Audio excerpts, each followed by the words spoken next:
एक worm hole Einstein की general theory of relativity के सिद्धांत का वर्णन करने वाले समीकरणों का एक विशेष समाधान है, जो एक सुरंग के माध्यम से अंतरिक्ष या समय में दो दुरुस्त बिंदुओं को जोड़ता है। आदर्श रूप से इस सुरंग की लंबाई उन दो बिंदुओं के बीच की दूरी से कम होती है, जिससे वर्म होल एक तरह का शॉर्टकट बन जाता है। हालांकि ये विज्ञान कथाओं का एक प्रमुख हिस्सा है और उन्होंने लोकप्रिय कल्पना पर कब्जा कर लिया है। जहाँ तक हम जानते हैं, वर्म होल केवल काल्पनिक है। वे जनरल थ्योरी ऑफ रिलेटिविटी के वैध समाधान है, लेकिन कभी भी वास्तविक ब्रह्मांड में स्थिर वर्म होल बनाए रखने का कोई तरीका नहीं निकला है। सबसे सरल संभव वर्म होल समाधान 1935 में एल्बर्ट आइंस्टाइन और नेथन रोजन ने खोजा था। यही कारण है कि वर्म होल को कभी कभी आइंस्टाइन रोजन ब्रिज भी कहा जाता है। आइंस्टाइन और रोजन ने एक ब्लैक होल के गणितीय समाधान के साथ शुरुआत की, जिसमें एक विलक्षणता और एक घटना की क्षितिज शामिल है। उन्होंने पाया कि वे ब्लैक होल के ध्रुवीय विपरीत व्हाइट होल को शामिल करने के लिए इस समाधान का विस्तार कर सकते हैं। इन काल्पनिक व्हाइट होल में एक विलक्षणता भी होती है, लेकिन वे एक ब्लैक होल के विपरीत काम करती है। व्हाइट होल के घटना क्षितिज में कुछ भी प्रवेश नहीं कर सकता और व्हाइट होल के अंदर के सामग्री तुरंत बाहर निकल जाती है। आइंस्टाइन और रोजन ने पाया कि सिद्धांतिक रूप से हर ब्लैक होल एक व्हाइट होल के साथ जुड़ा होता है, क्योंकि दोनों होल्स अंतरिक्ष में अलग अलग जगहों पर मौजूद होंगे। एक सुरंग की तरह वर्म होल दो छोरों को जोड़ देगा। हालांकि ब्लैक और व्हाइट होल से बना वर्म होल बहुत उपयोगी नहीं होगा। यदि आप एक कण को व्हाइट होल के घटना क्षितिज की ओर गिराते हैं, तो कण कभी भी घटना क्षितिज तक नहीं पहुंचेगा, क्योंकि व्हाइट होल में कुछ भी प्रवेश नहीं कर सकता है। तो सिस्टम की ऊर्जा अनंत तक बढ़ती रहेगी, अंततः व्हाइट होल को उड़ा देगी, भले ही व्हाइट होल मौजूद हो। इस तरह के वर्म होल में प्रवेश करने का एकमात्र तरीका दूसरी ओर से ब्लैक होल की घटना क्षितिज को पार करना होगा। लेकिन एक बार जब कोई वस्तु ब्लैक होल के घटना क्षितिज को पार कर जाती है, तो वे कभी वापस नहीं आ सकती। इसलिए वस्तुएं वर्म होल में प्रवेश तो कर सकती हैं, पर कभी बाहर नहीं निकल सकती। वर्म होल स्वयं ही अस्थिर होंगे। वर्म होल टनल से गुजरने वाला एक अकेले फोटोन का प्रकाश का कण सिस्टम में इतनी ऊर्जा का परिचय देगा कि टनल अलग हो जाएगा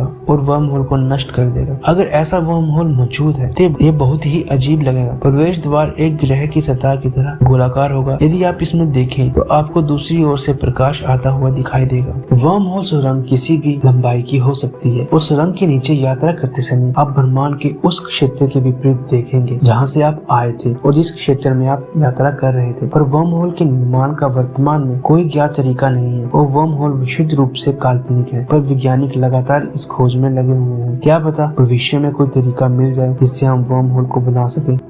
तो दोस्तों, अगर आपको वीडियो अच्छी लगी हो तो वीडियो को लाइक जरूर करें और ऐसे ही फैक्ट जानना चाहते हैं तो चैनल को सब्सक्राइब करना मत भूलिएगा। धन्यवाद।